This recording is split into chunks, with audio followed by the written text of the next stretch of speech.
ಎಲ್ರಿಗೂ ನಮಸ್ಕಾರ. T20 world cup 2024ನಲ್ಲಿ Bharat ತಂಡವು ಶುಭಾರಂಭ ಮಾಡಿದೆ. ಐರ್ಲೆಂಡ್ ವಿರುದ್ಧ ಭರ್ಜರಿ ಜಯ ಸಾಧಿಸುವ ಮೂಲಕ T20 ವರ್ಲ್ಡ್ ಕಪ್ನಲ್ಲಿ ಶುಭಾರಂಭ ಮಾಡಿದೆ. ಈ ಮ್ಯಾಚ್ನಲ್ಲಿ ಏನೇನಾಯಿತು ಅಂತ ಸಣ್ಣದಾಗಿ ವಿಡಿಯೋದಲ್ಲಿ ನೋಡ್ಕೊಂಡು ಬರೋಣ. ಅದಕ್ಕೂ ಮೊದಲು ಚಾನಲ್ಗೆ ಹೊಸಬರಾಗಿದ್ದರೆ ದಯವಿಟ್ಟು ಸಬ್ಸ್ಕ್ರೈಬ್ ಮಾಡಿ ಸ್ಪೋರ್ಟ್ಸ್ ಅಪ್ಡೇಟನ್ನು ಪಡೆಯಿರಿ. ಬನ್ನಿ ವಿಡಿಯೋನ ಶುರು ಮಾಡೋಣ. ಇವತ್ತು ಐರ್ಲೆಂಡ್ ವಿರುದ್ಧ ಮೊದಲ ಪಂದ್ಯವನ್ನು ಆಡಿತ್ತು ಟೀಮ್ ಇಂಡಿಯಾ ತಂಡ. ಅತ್ಯುತ್ತಮವಾಗಿ ಬೌಲಿಂಗ್ ಮಾಡಿ ಅದಾದ ಬಳಿಕ ಬ್ಯಾಟಿಂಗ್ ಮಾಡಿ ಗೆದ್ದಿದ್ದಾರೆ. ಟಾಸ್ ಗೆದ್ದು ಬೌಲಿಂಗ್ ಆಯ್ಕೆ ಮಾಡ್ಕೊಳ್ತು ಟೀಮ್ ಇಂಡಿಯಾ. ಆಬ್ವಿಯಸ್ಲಿ ಕಂಡೀಷನ್ ತುಂಬಾ ಟಫ್ ಇತ್ತು ಆಡೋದಕ್ಕೆ, ಮತ್ತು ಓವರ್ಕಾಸ್ಟ್ ಕಂಡೀಷನ್ ಕೂಡ ಇತ್ತು. ಹಾಗಾಗಿ ಬೌಲಿಂಗ್ ಆಯ್ಕೆ ಮಾಡಿಕೊಂಡ್ರು. ಈ ಡಿಸಿಷನ್ ಮಾಡಿದ್ದು ತುಂಬಾ ಚೆನ್ನಾಗಿ ವರ್ಕ್ ಆಯಿತು. ಆರಂಭಿಕರು ಮುಗ್ಗರಿಸಿದರು ಐರ್ಲೆಂಡ್ ಪರವಾಗಿ. ಹರ್ಷದೀಪ್ ಸಿಂಗ್ ಫಸ್ಟ್ 2 ಬ್ಲೋವನ್ನು ನೀಡಿದರು. ಬಾಲ್ಬೈರ್ನಿ ಮತ್ತು ಸ್ಟೆರ್ಲಿಂಗ್ ಅವರನ್ನು ಔಟ್ ಎತ್ತಿದ್ರು ಹರ್ಷದೀಪ್ ಸಿಂಗ್. ಅದಾದ ಬಳಿಕ ಹಾರ್ದಿಕ್ ಪಾಂಡ್ಯ, ಲೋರನ್ ಟಕ್ಕರ್ ಅವರ ವಿಕೆಟ್ ತೆಗೆದರು. ಹೀಗೆ ಯಾರು ಕೂಡ ಅವರಲ್ಲಿ ಜಾಸ್ತಿ ಹೊತ್ತು ಕ್ರೀಸ್ನಲ್ಲಿ ನಿಲ್ಲಲಿಲ್ಲ. ಆಮೇಲೆ ಹ್ಯಾರಿ ಟೆಕ್ಟರ್ ಅವರನ್ನ ಬುಮ್ರಾ, ಹಾರ್ದಿಕ್ ಪಾಂಡ್ಯ ಮತ್ತೊಮ್ಮೆ ಕರ್ಟಿಸ್ ಕ್ಯಾಂಪರ್, ಹಾಗೆಯೇ ಸಿರಾಜ್ ಅವರು ಕೂಡ ವಿಕೆಟ್ ತೆಗೆದರು. ಹೀಗೆ ಎಲ್ಲರೂ ಕಾಂಟ್ರಿಬ್ಯೂಟ್ ಮಾಡ್ತಾ ಹೋದರು. 50ಕ್ಕೆ 8 ವಿಕೆಟ್ ಕಳೆದುಕೊಂಡು ಸಂಕಷ್ಟದಲ್ಲಿ ಸಿಲುಕಿತ್ತು.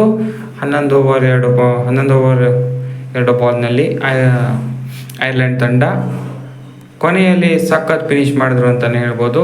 50ಕ್ಕೆ 8ರಿಂದ 96 ರನ್ಗಳ ಗಡಿ ಮುಟ್ಟಿಸಿದ್ರು. ಇದಕ್ಕೆ ಪ್ರಮುಖ ಕಾರಣ ಅಂದರೆ ಡೆಲಾನಿ 26 ರನ್ಗಳ ಕ್ಯಾಮಿಯೋ ಆಡಿದ್ರು.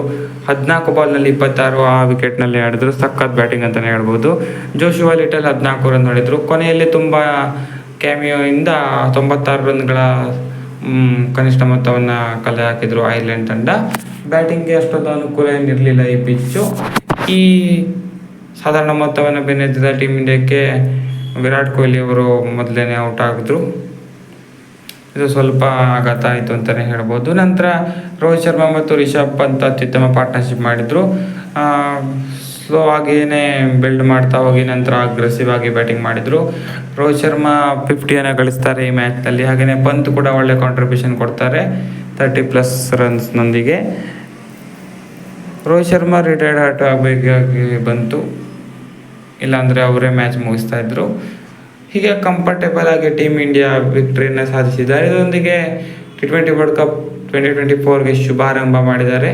ಮುಂದಿನ ಪಂದ್ಯ ಇರೋದು ಬಿಗ್ ಗೇಮ್ ಪಾಕಿಸ್ತಾನ ವಿರುದ್ಧ. ಇದೇ ಫಾರ್ಮನ್ನು ಅಲ್ಲೂ ಕೂಡ ಕಂಟಿನ್ಯೂ ಮಾಡಬೇಕು. ಸೇಮ್ ಪಿಚ್ನಲ್ಲೇ ನಾವು ಆಡ್ತಾ ಇರೋದು. ಅದಕ್ಕೆ ಯಾವ ಪಿಚ್ ಬಳಸ್ತಾರೆ ಅಂತ ನೋಡಬೇಕಾಗಿದೆ. ಇವತ್ತು ಯೂಸ್ ಮಾಡಿರೋ ಪಿಚ್ ಆದರೆ ಬ್ಯಾಟಿಂಗ್ ಮಾಡೋದು ತುಂಬ ಕಷ್ಟ ಆಗುತ್ತೆ. ಬೌಲಿಂಗ್ ಫ್ರೆಂಡ್ಲಿ ವಿಕೆಟ್ ಇರುತ್ತೆ ಅದು. ಹಾಗಾಗಿ ಯಾವ ಪಿಚ್ ತಗೊಳ್ತಾರೆ ಅಂತ, ಯಾವ ಪಿಚ್ಚಲ್ಲಿ ಆಡ್ತಾರೆ ಅಂತ ನೋಡಬೇಕಾಗಿದೆ. ಬಿಗ್ ಗೇಮ್ ಇರೋದ್ರಿಂದ ಎಲ್ಲರೂ ಕೂಡ ಪರ್ಫಾರ್ಮ್ ಮಾಡಬೇಕಾಗಿ ಬರುತ್ತೆ.